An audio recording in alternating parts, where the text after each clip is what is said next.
A wild deer bolts from a human 100 meters away. That's its whole survival plan. See a human? Run. Stay alive. Now picture this. 4 deer in freezing water swim toward a boat full of people. And they don't swim away. They circle it, looking the people right in the eyes, asking to come aboard. The first time I saw this, I sat there with my mouth open for 5 minutes, because it breaks everything evolution ever drilled into a deer. Where did a terrified animal get the idea that these 2-legged things would save it, not kill it? I went digging, figured it'd take an evening, and lost a whole week. And the answer turned out older than any viral clip. It goes back to a time when our ancestors shared the world with animals and, it seems, understood them better than we do. And somewhere in the middle, there's a moment that'll change how you see every human saves a cute animal video. Because there's a detail nobody talks about. But first, those deer. October 2010, Southeast Alaska. Captain Tom Satrie is out on his 62-foot charter boat, the Alaska Quest. Wind, meter-high waves, freezing water, and his sister spots deer ears in the water. 4 young black-tailed deer, 1.5 miles from shore. Deer here often swim between islands, but these misjudged it. Exhausted, frozen, dragged by the current with no way to reach land. And then comes the thing Satrie says he'd never seen in all his years on the water. The deer swim straight to the boat, circle it, and look up at the people, like they're asking. Satrie opens the stern gate, and the family hauls these wild, panicky animals aboard. They collapse on the deck, shaking from the cold. The most frozen one couldn't even walk afterward, so they wheeled it off the boat in a garden wheelbarrow, which, by the way, had a flat tire. So the grand rescue of a wild deer ended up looking like moving a fridge up to the cabin. A one-off fluke? October 2023, same Alaska. 2 deer are drowning in a channel, the water around 10 degrees, the kind a human lasts minutes in. And this time, it isn't tourists who save them.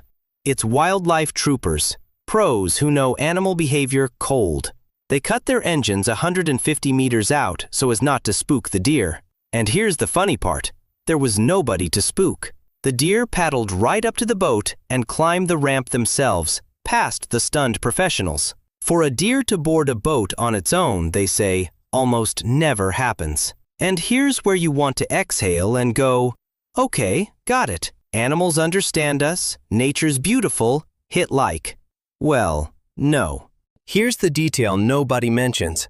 For every deer that climbs into a boat, there are thousands of animals that would rather die than let a human near them. That's the rule, not the exception.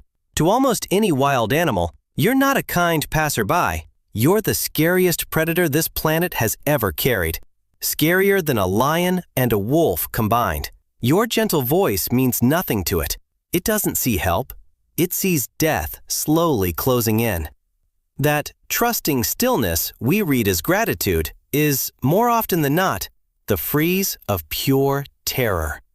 And kind-hearted people keep grabbing animals to rescue them, drowning them in so much stress they only make it worse.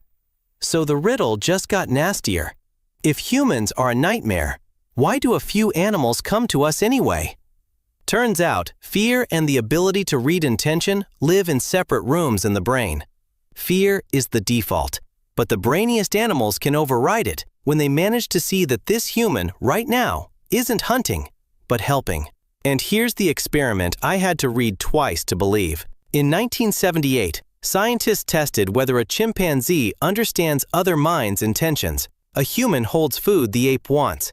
In one case, he's stingy on purpose, teasing, playing with it.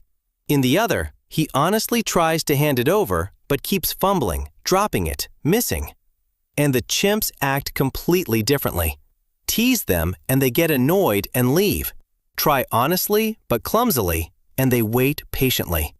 The ape reads the difference between won't and can't. And that, right there, is reading intention. If that ape had an inner monologue, it'd go something like, "This guy's messing with me on purpose. Having fun. Yeah, forget it, I'm out. But that one's actually trying. Just got 2 left hands. Fine, I'll wait. Poor thing." And animals don't just remember intention, they remember faces.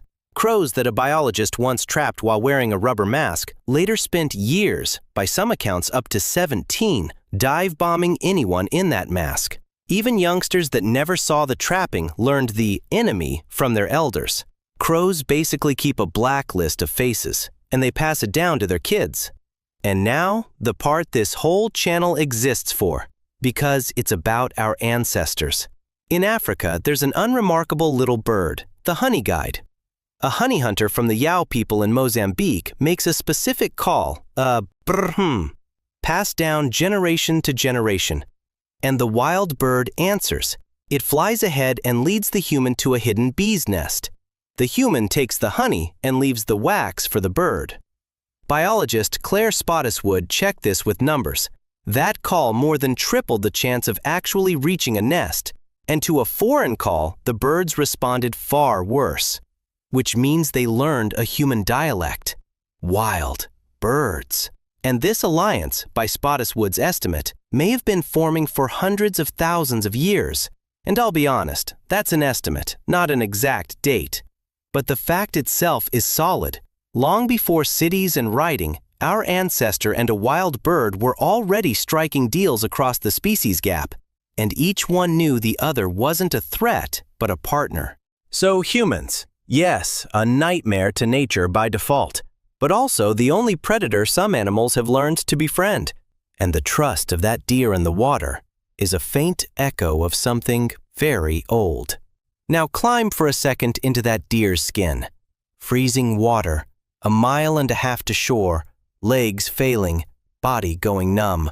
A boat appears, and in it, the very species you fled your whole life. Every instinct screams, it's a predator, swim away, die in the water, but don't let it near.